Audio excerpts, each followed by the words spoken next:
JonnyPink. This is the Los Angeles River. Not the most scenic place in the world, but it works for what we want to do. I've got Kildare over there.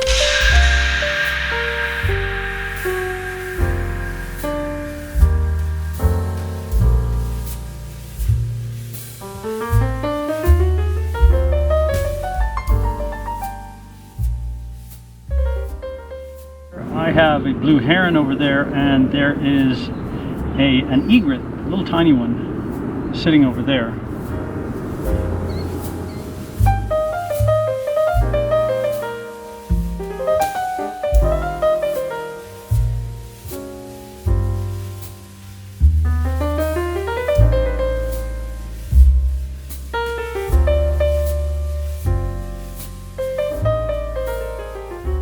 Today, just a real couple of quick shots that I might share with you with my new 600 EF version 3. The reason I got the EF, well, there's a lot of reasons over the RF, but it's the same as the RF, it just has the EF mount on it. I keep my ISO when I'm shooting wildlife, I keep it in auto, but it's not as easy as you might think, just pointing and shooting and trying to get the shot. I'm always watching my settings. I want to make sure my shutter speed is high enough to freeze the motion, and I want to make sure, I really prefer a low ISO shot. So I'm trying to keep it around 640. My shutter speed seems to be about 3,200, and my aperture I have set as low as it will go because I have the 1.4 tele on here. So I'm shooting at 840 millimeters at f/5.6 swallows. For me, that works, and it's awesome. I could put this on the R7, and without a teleconverter, I have 860 millimeters, excuse me, 960 millimeters at f4. Think about that. And with wildlife, what you really want is reach. But because it's prime, you don't have the option of zooming out to find your subject. I was talking to somebody about that. You have only what you have. You got to get used to learning. Okay, there's a branch right in front of that bird. I can focus and find the branch real easy and come up and find it and come over and left and find what I'm looking for. That's what I use, kind of like star hopping, if you're familiar with that.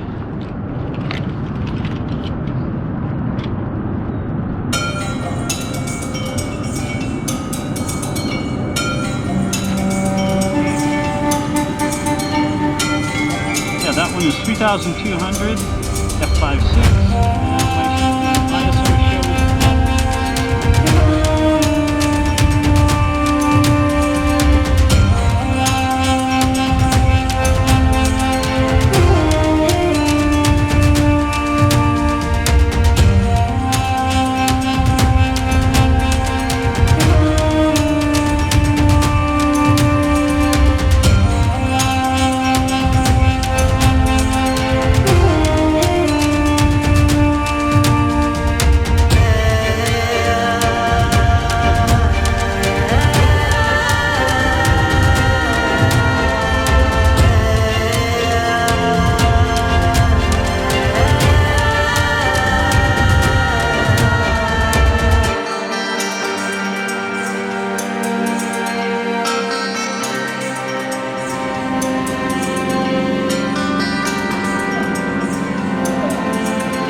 I think I'm getting old, man. So, disadvantages to having a zoom, of course you have to find it in the subject. So what you saw me do just there was there's a hawk flying up here. And it's kind of far, so I focused on the trees that are over there, so I kind of had a general idea, a reference point for my focus. That's what I used, and I found the hawk up in the sky. I got a couple of shots of that. The R5 is simply amazing. I have it on not electronic shutter, but I have it in mechanical, and I have it on the slower side because it minimizes the rolling shutter. Yes, Canon does have a terrible rolling shutter, not a big deal. I only want 1 or 2 shots anyway. And plus, even if I got no shots today, just sitting here makes me happy.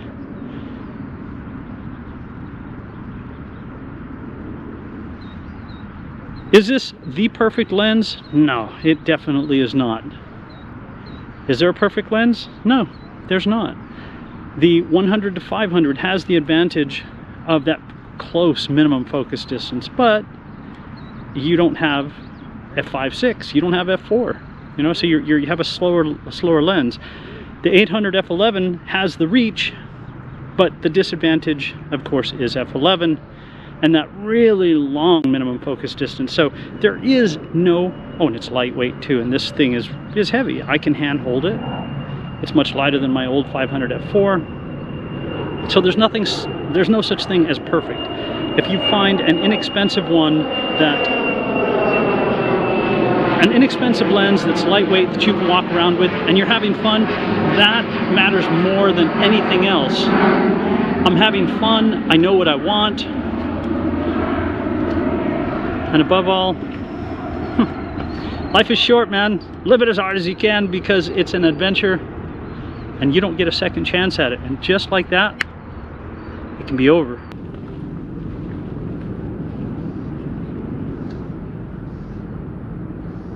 One other thing I want to say about the reason I moved to where I moved, and I was watching those egrets that were sitting there. I knew that if I got them up against the rocks, it would not be that great of a background. You always have to watch your backgrounds too. There's sometimes when you want the shot and you get it up against something like the dam, like that, and it might work for the shot, and or you didn't have a choice. But if you can move over 10, 15 feet, a couple of meters over, and get a clean background with, like, what I wanted with those what I wanted was the green behind those egrets. That's what I got, was the green behind the egrets. To me, it makes for a cleaner shot, but everybody has different preferences, man, and sometimes you don't have a choice. That is up to you. Now back to the other guy. The other thing I want to say is, because I shoot in auto ISO, and I watch both my histogram that I have off to the side and the light meter that runs along the bottom, and in the center is what the camera thinks is the correct exposure. It's right, I would have to say, most of the time. That's what the technology has advanced into. So somebody who tells you don't ever rely on that, man, that's just nonsense. I rely on that a lot, but if I review my photos and I see that I have blown out highlights, then what I do is I have another button set and I just take the exposure compensation down, maybe a full stop. Highlights are there, I still have correct exposure, and I have an awesome photo. If the highlights are still there, you can pull up the shadows in post and have a beautiful photo.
That's what we're paying for with these cameras. Nothing is perfect. You just have to learn to work within what you have. All right, now back to the other guys. How do I know? Well, it can change in an instant too. It is what it is, man. JonnyPink, I want to say thanks to you guys for letting me share with you just something really short down here at the river. Again, on this one, I'm trying to keep, I shoot in auto ISO, but I'm watching my settings constantly to make sure that my shutter speed is fast enough and that my ISO, I'm trying to go back to keeping it really, really low like we would do with the DSLR. And I might catch some other treasures back on the way back to the car. So Johnny Pink, again, thank you. Leave it a thumbs up. It's the only thing I ask. Leave it a thumbs up. If you didn't like it, please don't leave it a thumbs down. But if you want to, that's up to you. I'll see you guys out here, man. Johnny Pink, we'll see ya.